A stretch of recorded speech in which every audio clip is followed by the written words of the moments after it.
ಇವತ್ತು ಎಂತ ಕಾಲಘಟ್ಟದಲ್ಲಿ ನಾವು ಬಂದು ನಿಂತಿದ್ದೀವಿ ಅಂತಂದ್ರೆ ಕೆಟ್ಟ ತಾಯಿಗೆನೆ ತನ್ನ ಮಗು ಬೇಡ ಇರುವಂತಹ ಕಾಲಘಟ್ಟದಲ್ಲಿ ನಿಂತಿದ್ದೀವಿ. ಕೆಟ್ಟ ತಾಯಿನೇ ತನ್ನ ಮಗುವನ್ನ ನಿರ್ಲಕ್ಷಿಸುವಂತಹ, ಯಾರಿಗೋ ದೊಡ್ಡ ಕೊಡುವಂತಹ, ಎಲ್ಲೋ ಬಿಸಾಕಿ ಹೋಗುವಂತಹ ಕಾಲಘಟ್ಟದಲ್ಲಿ ನಾವು ಇವತ್ತು ನಿಂತಿದ್ದೀವಿ.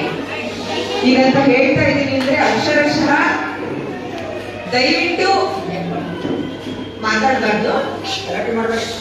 ಯಾವ ಈ ರೀತಿ ನಾನು ಯಾಕೆ ಹೇಳ್ತಾ ಇದ್ದೀನಿ ಅಂದ್ರೆ, ಸರ್ಕಾರ ಅನ್ನುವಂಥದ್ದು ಒಂದು ತಾಯಿ ಅಂತ ನಾನು ಅಥವಾ ನನ್ನಂತರೂ ಭಾವಿಸಿದ್ದೀವಿ. ಒಂದು ತಾಯಿಯ ರೀತಿಯಲ್ಲಿ ಸರ್ಕಾರ ಯೋಚಿಸಬೇಕು.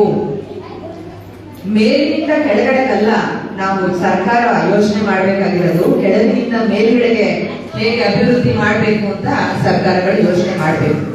ಆ ಹಿನ್ನೆಲೆಯಲ್ಲಿ ಸರ್ಕಾರನೇ ರೂಪಿಸಿರುವಂತಹ ಸರ್ಕಾರಿ ವ್ಯವಸ್ಥೆ, ಶಿಕ್ಷಣ ವ್ಯವಸ್ಥೆ, ಸರ್ಕಾರಿ ಶಾಲೆಗಳು. ಇವತ್ತು ಇಂತಹ ಶಿಕ್ಷಣವನ್ನ, ಮೂಲಭೂತ ಹಕ್ಕಾಗಿರುವಂತಹ ಶಿಕ್ಷಣವನ್ನ ಸರ್ಕಾರನೇ ಕೊಡೋದಕ್ಕೆ ಹಿಂದೇಟ್ ಹಾಕ್ತಾ ಇರುವಂತಹ, ಅದಕ್ಕೆ ಪರ್ಯಾಯ ಬೇರೆ ವ್ಯವಸ್ಥೆಗಳನ್ನ ರೂಪಿಸ್ತಾ ಇರುವಂತಹ ಈ ಕಾಲಘಟ್ಟದಲ್ಲಿ ನಮ್ಮ ಮುಂದೆ ಬಹುದೊಡ್ಡ ಸವಾಲುಗಳಿವತ್ತು ಎದುರಾಗಿದ್ದಾವೆ. ಈಗ 75 ವರ್ಷಗಳೇ ಕಳೆದು ನಾವು ಸಂವಿಧಾನವನ್ನು ಅಳವಡಿಸಿಕೊಂಡು, ಸಂವಿಧಾನದಲ್ಲಿ ನಾವು ಮುಖ್ಯವಾಗಿ ಅಳವಡಿಸಿಕೊಂಡಿರುವಂತದ್ದು ಶಿಕ್ಷಣ ಹಕ್ಕು. ಶಿಕ್ಷಣ ಒಂದು ಮೂಲಭೂತವಾಗಿರುವಂತಹ ಹಕ್ಕು ಅಂತ 75 ವರ್ಷಗಳ ಹಿಂದೆ ನಾವು ಘಂಟಾಘೋಷವಾಗಿ ಘೋಷಿಸಿಕೊಂಡು, ಇದು ನಮ್ಗೆ ಉಚಿತವಾಗಿ ಸಿಗ್ಬೇಕು, ಸಮಾನವಾಗಿ ಸಿಗ್ಬೇಕು, ಎಲ್ಲರಿಗೂ ಕೂಡ ಇದು ಶಿಕ್ಷಣ ಅನ್ನುವಂಥದ್ದು ಸಿಗುವಂತ ಆಗ್ಬೇಕು ಅಂತ ರೂಪಿಸಿಕೊಂಡಿರುವಂತಹ ಕಾಯ್ದೆಯನ್ನ ನಾವಿವತ್ತು ಮೂರಾವಟ್ಟೆ ಮಾಡ್ತಾ ಇರೋರು ಯಾರು ಅಂತಂದ್ರೆ ನಮ್ಮ ಸರ್ಕಾರಗಳು. ಇದನ್ನ ಹೇಳೋದಕ್ಕೆ ನಾವು ಹಿಂಜರಿಬೇಕಾಗಿಲ್ಲ, ಜನರಿಗೆ ಬೇಕಾಗಿದೆ. ಆದ್ರೆ ಇದನ್ನ ವಿರೋಧಿಸ್ತಾ ಇರೋರು ಅಥವಾ ಇದನ್ನ ಮುರಿದು ಹಾಕ್ತಾ ಇರುವಂತವರು, ಸರ್ಕಾರನೇ ರೂಪಿಸಿರುವಂತಹ ತತ್ವಗಳನ್ನ ಮುರಿದು ಹಾಕ್ತಾ ಇರುವಂತದ್ದು ಸರ್ಕಾರದ ನೀತಿಗಳು, ನಿಯಮಗಳು. ತನ್ನದೇ ಸರ್ಕಾರಕ್ಕೆ ತಂದೆ ಶಿಕ್ಷಣ ವ್ಯವಸ್ಥೆ ಬೇಕಿಲ್ಲ. ನಮ್ಮ ಶಿಕ್ಷಣ ಮಂತ್ರಿಗಳು, ಸಚಿವರು ಹೇಳೋ ಮಾತು ಕೇಳಿದ್ರೆ ನಗಬೇಕು ಆಡ್ಬೇಕು ಅಂತ ಗೊತ್ತಾಗಲ್ಲ. ಅವರು ಇಡೀ ಶಿಕ್ಷಣಕ್ಕೆ, ಶಿಕ್ಷಣ ವ್ಯವಸ್ಥೆಗೆ ಶಿಕ್ಷಣ ಸಚಿವರಾಗಬೇಕಾಗಿದ್ದವರು ಅವರು ಬರೀ ಪಬ್ಲಿಕ್, ಕರ್ನಾಟಕ ಪಬ್ಲಿಕ್ ಶಾಲೆಗೆ ಮಾತ್ರ ಸಚಿವರಾಗಿದ್ದಾರೆ ಅಂತ ಅನ್ನಿಸ್ತಾ ಇದ್ದಾರೆ.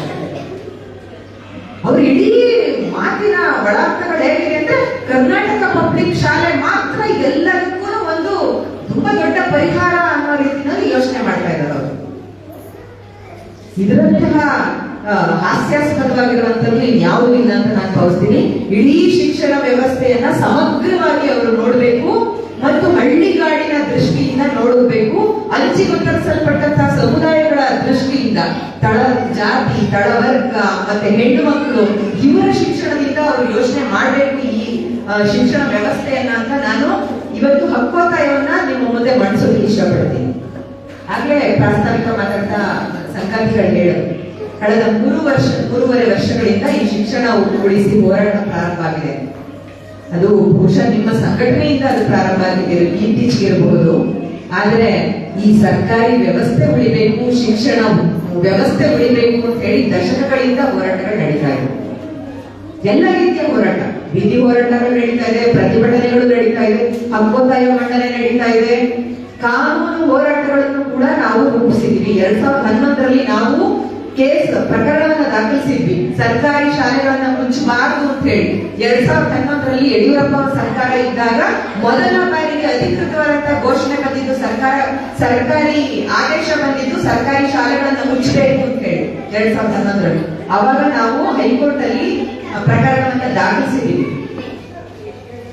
ಆ 1.5 ರವಿವರ್ಮ ಕುಮಾರ್ ಅವರೇನೆ ಅಡ್ವೊಕೇಟ್ ಜನರಲ್ ಆಗಿದ್ದಂತಹ ರವಿವರ್ಮ ಕುಮಾರ್ ಅವರು ನಿಮ್ಮೆಲ್ಲರಿಗೂ ಗೊತ್ತಿರುವಂತವರು. ಪ್ರೊಫೆಸರ್ ರವಿವರ್ಮ ಕುಮಾರ್ ಅವರೇನೆ ಈ ಕೇಸ್ ಪ್ರಕರಣವನ್ನ ಹೈಕೋರ್ಟ್ ನಲ್ಲಿ ದಾಖಲಿಸಿ ಮುಂದೆ ತಗೊಂಡು ಹೋಗಿದ್ರು. ಅವತ್ತು 1.5 ವರ್ಷಗಳ ತಕ್ಷಣದಲ್ಲಿ ಅದನ್ನ ಆದೇಶವನ್ನ ಏನು ತಡೆಗಟ್ಟಬೇಕು ಅಂತ ಹೇಳಿ ಒಂದು ತಕ್ಷಣದಲ್ಲಿ ಆದೇಶ ಬಂತು ಕೋರ್ಟ್ ನಿಂದ. ನಂತರದ ಹಂತದಲ್ಲಿ ಕೋರ್ಟ್ ಏನು ಆದೇಶ ಕೊಡ್ತು ಅಂತಂದ್ರೆ, ತೀರಾ ಮಕ್ಕಳು ಕಡಿಮೆಯಾಗಿ ಸರ್ಕಾರಿ ಶಾಲೆ ಮುಚ್ಚುವಂತ ಹಂತ ಬಂದಿದ್ರೆ, ಮುಚ್ಚುವ ಮೊದಲು ಆ ಒಂದು ಮಗು ಇರಲಿ, 2 ಮಗು ಇರಲಿ, ಆ ಪ್ರತಿ ಮಗುವಿಗೂ ಪಕ್ಕದ ಶಾಲೆಗೆ ಹೋಗೋದಕ್ಕೆ ವಾಹನ ವ್ಯವಸ್ಥೆಯನ್ನ ಮಾಡಿ ಕೊಡ್ಬೇಕು ಅಂತ ತೀರ್ಪು ನೀಡಿತ್ತು ಹೈಕೋರ್ಟ್. 2012 ಮಾರ್ಚ್ ನಲ್ಲಿ ಬಂದಿದೆ ತೀರ್ಪು. ತೀರ್ಪಿನ ಪ್ರತಿ ನನ್ನ ಹತ್ರ ಇದೆ, ಬೇಕಿದ್ದವ್ರು ಆಮೇಲೆ ನಾನು ಕೇಳ್ಕೊಟ್ಟಿದ್ದೀನಿ. ಹೋರಾಟಗಾರರಿಗೆಲ್ಲ ತೀರ್ಪಿನ ಪ್ರತಿಯನ್ನು ಕೊಟ್ಟಿದ್ದೀನಿ. ತೀರ್ಪು ಬಂದಿದ್ದು ಸರ್ಕಾರಿ ಶಾಲೆಯನ್ನ ತೀರಾ ಮುಚ್ಚುವಂತ ಹಂತ ತಲುಪಿದ್ರೆ 1 ಅಥವಾ 2 ಮಕ್ಕಳಿದ್ದು ಅಥವಾ ಮಕ್ಕಳೇ ಇದ್ದಂತಾಗಿ ಆ ಶಾಲೆಯಲ್ಲಿ ಓದ್ತಿರುತ್ತಲ್ಲ 1 ಅಥವಾ 2 ಮಗು, ಆ ಮಗು ಪಕ್ಕದ ಶಾಲೆಗೆ ಹೋಗಿ ಓದುವಂತಹ ವ್ಯವಸ್ಥೆಗೆ ವಾಹನ ವ್ಯವಸ್ಥೆಯನ್ನ ಮಾಡಬೇಕು ಅಂತ ಹೇಳಿ ತೀರ್ಪು ನೀಡಿತ್ತು. ಆದ್ರೆ ಎಂತ ಜಾಣತನ ಸರ್ಕಾರಗಳು ಇವತ್ತು ಹೇಳ್ತಾ ಇರೋದು ಸುಳ್ಳಿಗೆ ಇನ್ನೊಂದು ಉದಾಹರಣೆ. ಈಗ 10 ವರ್ಷಗಳ ಮುಂಚೆ ಅಲ್ಲ, 15 ವರ್ಷಗಳ ಮುಂಚೆನೆ ಆಗಿದ್ದೇನು ಅಂತಂದ್ರೆ, ವಾಹನ ವ್ಯವಸ್ಥೆ ಅಂತ ಇದ್ದಿದ್ದನ್ನ ವಾಹನ ಭತ್ಯೆ ಅಂತ ತಿದ್ದುಪಡಿ ಮಾಡಿಕೊಂಡು ಸರ್ಕಾರಗಳು ಆ ಮಕ್ಕಳಿಗೆ ವಾಹನ ಭತ್ಯೆ ಅಂತ ಹೇಳಿ ಹೆಸರಿನಲ್ಲಿ ಜುಜುಬಿ ಚಿಲ್ಲರೆ ಕಾಸುಗಳನ್ನ ಕೊಡ್ತಾ ಬಂದಿದ್ದಾರೆ. ಅದು ಎಲ್ಲರಿಗೂ ಅಲ್ಲ, ಎಲ್ಲರಿಗೂ ಕೊಟ್ಟಿಲ್ಲ. ಎಲ್ಲೆಲ್ಲೋ ಒಂದೊಂದು ಕಡೆಗಳಲ್ಲಿ ಮಾತ್ರ ಈ ಭತ್ಯೆಯನ್ನ ಕೊಡುವಂತದ್ದು ನಡ್ಕೊಂಡು ಬಂದಿದೆ. ಭತ್ಯೆ ಕೊಟ್ಬಿಟ್ರೆ ಮುಗಿತಾ? ವಾಹನ ವ್ಯವಸ್ಥೆನೇ ಇದೆ ಅಂತ ಎಷ್ಟು ಹಳ್ಳಿಗಳಿದಾವೆ ನಮ್ಮಲ್ಲಿ. ಸುಭಾಷ್ ಮಾತಾಡ್ತಾ ಹೇಳಿದ್ರಲ್ಲ, ಪಕ್ಕದ 5 ಕಿಲೋಮೀಟರ್ 4 ಕಿಲೋಮೀಟರ್ಗೆ ಬಸ್ ಇಲ್ಲ. ಅಂತದ್ರಲ್ಲಿ ನೀವು ವಾಹನ ಭತ್ಯೆಗೆ ಕೊಟ್ಬಿಟ್ಟು ನೀವೇನಾದ್ರೂ ಮಾಡ್ಕೊಳ್ಳೋದ ಸರ್ಕಾರಿ ಶಾಲೆಗೆ ಬನ್ನಿ ಅಂತ ಹೇಳಿದ್ರೆ ಯಾವ ಮಕ್ಕಳನ್ನು ಕಳಿಸ್ತಾರೆ? ಪೋಷಕರಿಗೆ ಇವತ್ತು ದುಡಿದು ತಿನ್ನುವಂತಹ ಅವತ್ತು ದುಡಿದು ತಿನ್ನುವಂತಹ ಸಂದರ್ಭದಲ್ಲಿ ಇರುವಂತಹ ಪೋಷಕರು ಮನೆ ಮುಂದೆ ಇದ್ರೆ ಕಳ್ಸೋದಕ್ಕೆ, ಶಾಲೆಗೆ ಕಳ್ಸೋದಕ್ಕೆ ಕಷ್ಟ. ಅಂತದ್ರಲ್ಲಿ ಯಾವುದೋ ಬೇರೆ ಊರಿಗೆ ಅತ್ಯಂತ ಅಸುರಕ್ಷಿತವಾಗಿರುವಂತ ಸಂದರ್ಭದಲ್ಲಿ ಇವತ್ತಿದೀವಿ ನಾವು.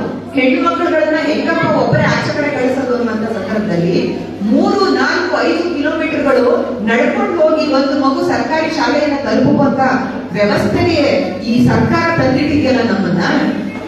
ಇದಕ್ಕೆ ನಾವು ಏನಂತ ಪ್ರಶ್ನೆ ಮಾಡ್ಬೇಕು ಸರ್ಕಾರವನ್ನ? ಈ ರೀತಿಯಾದಂತಹ ಅವ್ಯವಸ್ಥೆಗಳ ಮೂಲಕ ಇವತ್ತು ಅಂದಾಜು 40,000ದಷ್ಟು ಸರ್ಕಾರಿ ಶಾಲೆಗಳನ್ನ ಮುಚ್ಚಿ ಕರ್ನಾಟಕ ಪಬ್ಲಿಕ್ ಶಾಲೆಗಳನ್ನ 6,000ದಷ್ಟು, ಒಂದು ಗ್ರಾಮ ಪಂಚಾಯತಿಗೆ ಒಂದು ಪಬ್ಲಿಕ್ ಶಾಲೆ, ಕರ್ನಾಟಕ ಪಬ್ಲಿಕ್ ಶಾಲೆ ಅಂದ್ರೆ ಅಂದಾಜು 6,000 ಚಿಲ್ಲರೆ ಗ್ರಾಮ ಪಂಚಾಯತ್ ಒಂದರಂತೆ ಅಂತಂದ್ರೆ ಶಾಲೆಗಳನ್ನ ತೆರೆದುಕೊಂಡಿದೆ. ಇದಕ್ಕೆ ಅವ್ರು ಹೇಳ್ತಾ ಇರೋದೇನು ಅಂತಂದ್ರೆ, ನಾವು ಈ ತೆರಿಗೆ ಹಣವನ್ನ ಉಪಯೋಗಿಸಲ್ಲ, CSR ಫಂಡ್ ಅನ್ನ ಖಾಸಗಿಯಾಗಿ ನಾವು ಪಡ್ಕೊಳ್ತೀವಿ ಅಂತ ಹೇಳಿ. ಆಯ್ತು, ಇವತ್ತು CSR ಫಂಡ್ ಅನ್ನ ನೀವು ತಗೊಳ್ತೀರಾ, ನಾಳೆ ಅವರ ಜೀವನಾಳಗಳಾಗಿ ಅವ್ರಿಗೆ ನಾವು ಭಿಕ್ಷೆ ಕೇಳೋಂತರಾಗಿ ನಾವು ಮುಂದೆ ಕೈ ಹೊಡ್ಕೊಂಡು ನಿಂತ್ಕೋಬೇಕಾಗುತ್ತಲ್ಲ. ಇವತ್ತೇನೋ ಅದನ್ನ ಬಿಲ್ಡಿಂಗ್ ಕಟ್ಟೋದಕ್ಕೆ ಅಥವಾ ಬೇರೆ ಇನ್ಫ್ರಾಸ್ಟ್ರಕ್ಚರ್ಗೋಸ್ಕರ ಹಣ ಕೊಡ್ಬೋದು. ಮುಂದೆ ನಡೆಸೋದು ಹೇಗೆ ಇವರು ಶಾಲೆಯನ್ನ?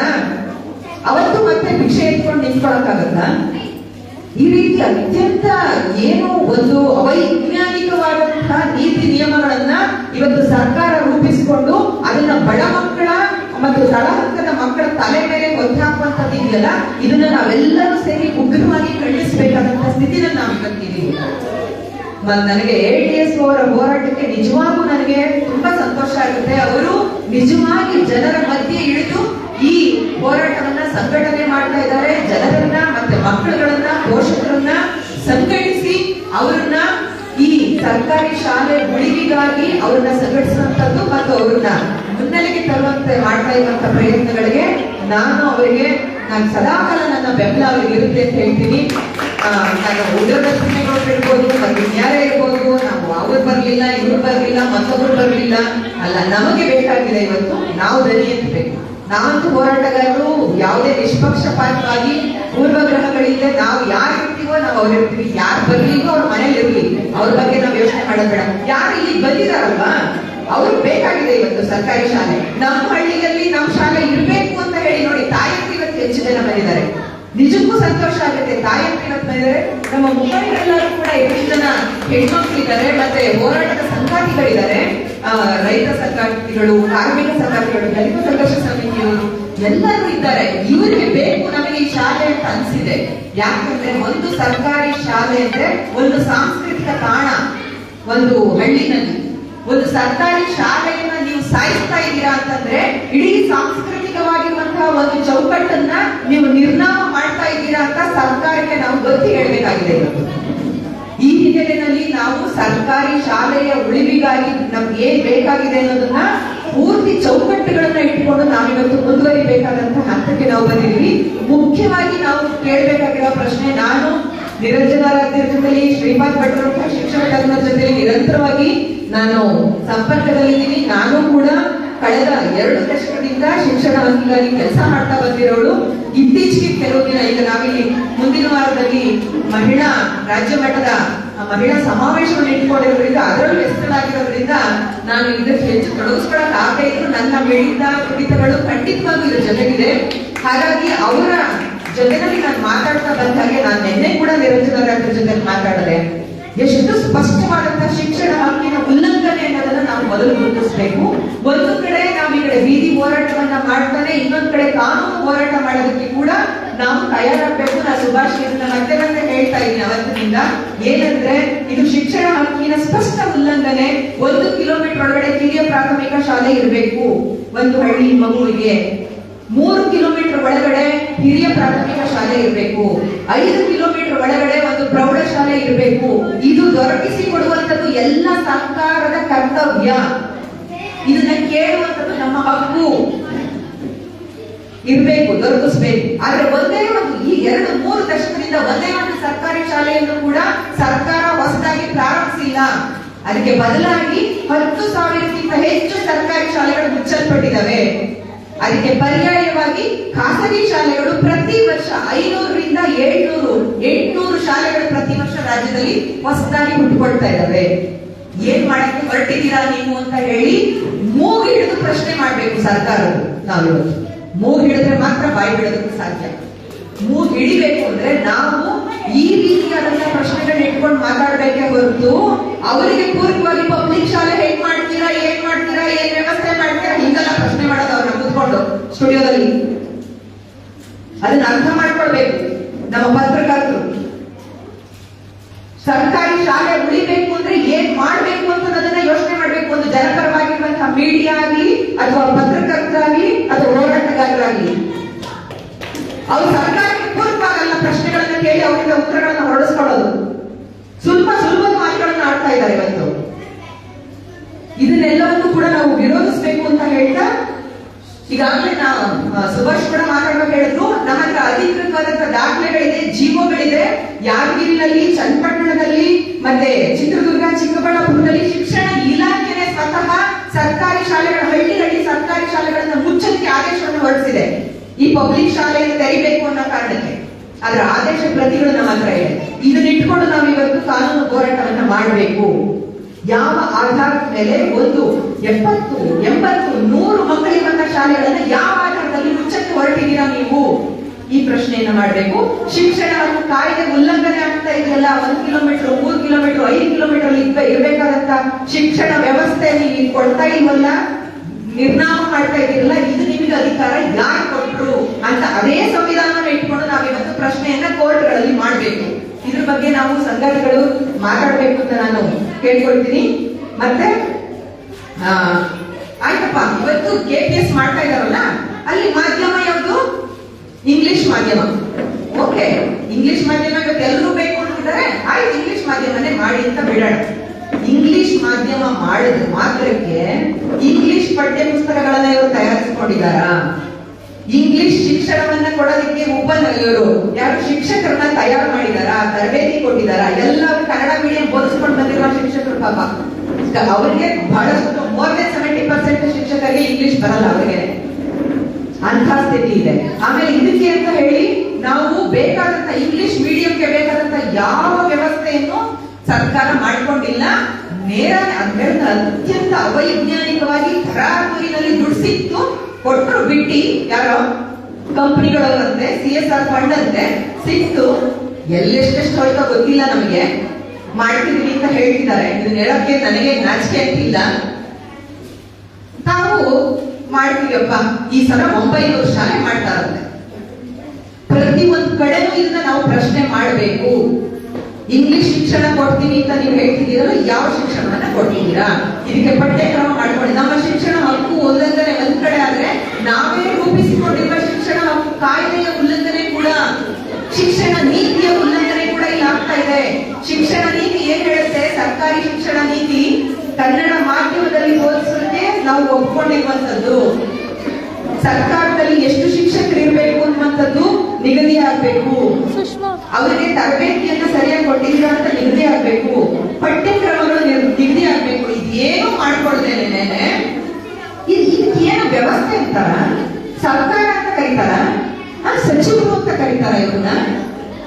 ಕೆಪಿಎಸ್ ಸಚಿವರು ಇವರು, ಕರ್ನಾಟಕ ಪಬ್ಲಿಕ್ ಶಾಲೆ ಸಚಿವರು. ಕೇವಲ ಸೀಮಿತ ಮಾಡ್ಕೊಂಡ್ಬಿಟ್ಟಿದ್ದಾರೆ ಅಷ್ಟಕ್ಕೆ ಮಾತ್ರ. ಇದೊಂದೇ ಉತ್ತರ ನಮ್ಮ ಹತ್ರ ಇರೋದು ಅಂತ ಹೇಳಿ ಇದನ್ನ ನಾವು ವಿರೋಧಿಸುವಂತದ್ದು ಆಗ್ಬೇಕು. ನಮಗೆ ಇವತ್ತು ಜನರಿಗೆ ಬೇಕಾಗಿದೆ, ಅತ್ಯಂತ ತಳಹಂತದ ಜನರಿಗೆ ಇವತ್ತು ಈ ಸರ್ಕಾರಿ ಶಾಲೆಗಳು ಬೇಕಾಗಿರೋದ್ರಿಂದ ಇದನ್ನ ನಾವು ಹೇಗೆ ಉಳಿಸ್ಬೇಕು ಅನ್ನುವಂತ ನಿಟ್ಟಿನಲ್ಲಿ ನಾವಿವತ್ತು ಹೆಚ್ಚು ಯೋಚನೆಗಳನ್ನ ಮಾಡಬೇಕಾಗಿದೆ ಅಂತ ಹೇಳ್ತಾ, ನಾನಾಗ್ಲೇ ಹೇಳಿದಾಗೆ ಬಸ್ ವ್ಯವಸ್ಥೆ ಅನ್ನೋಂಥದ್ದು ತುಂಬಾ ಹಸಿಯಾಗಿರುವಂತಹ ಸುಳ್ಳು. ಎಲ್ಲೂ ಕೂಡ ಬಸ್ ವ್ಯವಸ್ಥೆ ಮಾಡಿಲ್ಲ, ಮಾಡೋದಕ್ಕೆ ಸಾಧ್ಯ ಆಗದೆ ಇರುವಂತಹ ಸ್ಥಿತಿನಲ್ಲಿ ಸರ್ಕಾರ ಇದೆ. ಇವತ್ತು ಪ್ರಾರಂಭಿಕ ಹಂತದಲ್ಲಿ ಒಂದಿಷ್ಟು ಹಣವನ್ನ ಎಲ್ಲ ಕ್ರೋಢೀಕರಿಸ್ಬಿಟ್ಟು ನಾವು ಮಾಡ್ತೀವಿ ಅಂತ ಹೊರಟ್ರೆ ಮುಂದಿನ ದಿನಗಳಲ್ಲಿ ಇದು ವ್ಯತಿರಿಕ್ತವಾದಂತಹ ಪರಿಣಾಮವನ್ನ ಬೀರುವಂತದ್ದು ನಮ್ಮ ಬಡ ಮಕ್ಕಳ ಮೇಲೆ. ಅವರಿಗೆ ಯಾವುದೂ ಇಲ್ಲದೆ ಇರುವಂತಹ ಸ್ಥಿತಿಗೆ, ಈ ಕಡೆ ಶಿಕ್ಷಣವೂ ಇಲ್ಲ, ಈ ಕಡೆ ಬೇರೆ ಕಡೆ ಹೋಗಕ್ಕೂ ದಾರಿ ಇಲ್ಲ. ಮನೆ ಮುಂದೆ ಇದ್ದಿದ್ದು ಶಿಕ್ಷಣ ವ್ಯವಸ್ಥೆಯನ್ನು ಮುಚ್ಚಾಕಿ ಆ ಕಡೆ ಪಬ್ಲಿಕ್ ಶಾಲೆಗೂ ನಡೆಯೋದಂತ ಆಗ್ಬಿಟ್ರೆ ಇಡೀ ಮಕ್ಕಳುಗಳು ಇವತ್ತು ಬೀದಿನಲ್ಲಿ ಭಿಕ್ಷೆ ಇಟ್ಕೊಂಡು ತಿರುಗಬೇಕಾದಂತ ಸ್ಥಿತಿ ನಿರ್ಮಾಣ ಆಗುತ್ತೆ. ಹಾಗಾಗಿ ನಾನು ಹೋರಾಟದ ಎಲ್ಲ ಸಂಗಾತಿಗಳಲ್ಲಿ ಕೇಳ್ಕೊಳ್ಳೋದೇನು ಅಂದ್ರೆ, ನಾನಂತೂ ಯಾವತ್ತೂ ಹೃದಯಪೂರ್ವಕವಾಗಿ ನನ್ನ ಬೆಂಬಲ, ಎಲ್ಲಾ ರೀತಿಯ ಬೆಂಬಲ ನನಗೆ ಇರುತ್ತೆ. ನಾವೆಲ್ಲರೂ ಇವತ್ತು ಒಗ್ಗೂಡ್ಕೊಂಡು ತಕ್ಷಣದಲ್ಲಿ ಕಾನೂನಿನ ಕ್ರಮವನ್ನು ಜರುಗಿಸುವ ಕಡೆಗೆ ಹೆಚ್ಚು ಫೋಕಸ್ ಆಗಿ ನಾವು ಇವತ್ತು ಕೆಲಸ ಮಾಡ್ಬೇಕು. ಯಾಕಂದ್ರೆ ತಕ್ಷಣದ ನಮಗೆ ಇವತ್ತು ಉತ್ತರಗಳು ಸಿಗ್ಬೇಕು ಅಂತಂದ್ರೆ ಕಾನೂನಿನ ಹೋರಾಟದ ಕಡೆಗೆ ಹೆಚ್ಚು ಗಮನ ಕೊಡಬೇಕು ಮತ್ತು ಜನಸಂಘಟನೆ ಖಂಡಿತವಾಗಿ ನಾವು ಮಾಡಬೇಕು. ಯಾರಿಗೆ ಇವತ್ತು ಸರ್ಕಾರಿ ಶಾಲೆ ಬೇಕು ಅಂತ ಅನ್ಸಿದೆ ಅವರನ್ನೇ ಒಗ್ಗೂಡಿಸಿ ಹೋರಾಟವನ್ನ ರೂಪಿಸುವಂತದ್ದು ಈಗಾಗಲೇ ಮಾಡ್ಕೊಂಡು ಬರ್ತಾ ಇದ್ರೆ ADS ಅವರು. ನಾವೆಲ್ಲರೂ ಒಗ್ಗೂಡಿ ಇನ್ನಷ್ಟು ಹೆಚ್ಚು ಈ ಹೋರಾಟವನ್ನ ಬಲಪಡಿಸಿ ಮುಂದಿನ ದಿನಗಳಲ್ಲಿ ಸರ್ಕಾರಿ ಶಾಲೆ ನಾವು ಮುಚ್ಚಲ್ಲ ಅಂತ ಹೇಳುವಂತಹ ಹಂತಕ್ಕೆ ಸರ್ಕಾರ ಬರೋ ಹಾಗೆ ನಾವೆಲ್ಲರೂ ನೋಡ್ಕೊಳ್ಳೋಣ. ಎಲ್ಲರೂ ಒಗ್ಗೂಡಿ ಈ ಹೋರಾಟವನ್ನ ಮುಂದುವರಿಸೋಣ ಅಂತ ಹೇಳ್ತಾ, ನನಗೆ ಕೆಲವು ನನ್ನ ವಿಚಾರಗಳನ್ನ ಹಂಚಿಕೊಳ್ಳೋದಕ್ಕೆ ಅವಕಾಶ ಮಾಡಿಕೊಟ್ಟಂತ ನಮ್ಮೆಲ್ಲರಿಗೂ ಒಂದಿಸ್ತಾ ನಾನು ಮಾತನಾಡ್ತೀನಿ. ಸ್ನೇಹಿತರೆ, ಸಮಾವೇಶನ ಉದ್ದೇಶ ಹಾಗೆ ಈ ಮ್ಯಾಗ್ನೆಟ್ ಸ್ಕೂಲ್ಗಳ ತರಗತಿಯನ್ನು ನೀಡೋದಂತ, ಹಾಗೆ ಹೇಗೆ ನಾವು ನಮ್ಮ ಹೋರಾಟನ ಮುಂದುವರಿಸಬೇಕು ನೆಕ್ಸ್ಟ್ ಹೇಳಿದಂತ ರೂಪಹಾಸನ ಮೇಡಮ್ ಅವರಿಗೆ ಧನ್ಯವಾದಗಳನ್ನು ಹೇಳ್ತೀನಿ. ಹಾಗೆ ನಮ್ಮ ಸಮಾವೇಶಕ್ಕೆ ಆಗಮಿಸಿರುವಂತಹ ಸಂವಿಧಾನ ಓದು ಬಳಗದ ಮುಖ್ಯಸ್ಥರಾದಂತಹ ರಾಜು ಗುರು ಸರ್ ಅವರು ಕೂಡ ಈ ಸಮಾವೇಶನ ಉದ್ದೇಶಿಸಿ ಮಾತಾಡಬೇಕಂತ ಹೇಳಿ ನಾನು ಮನವಿ ಮಾಡಿಕೊಳ್ತಾ ಇದ್ದೀನಿ. ಫಿನಿಶ್ ಮಾಡಿ.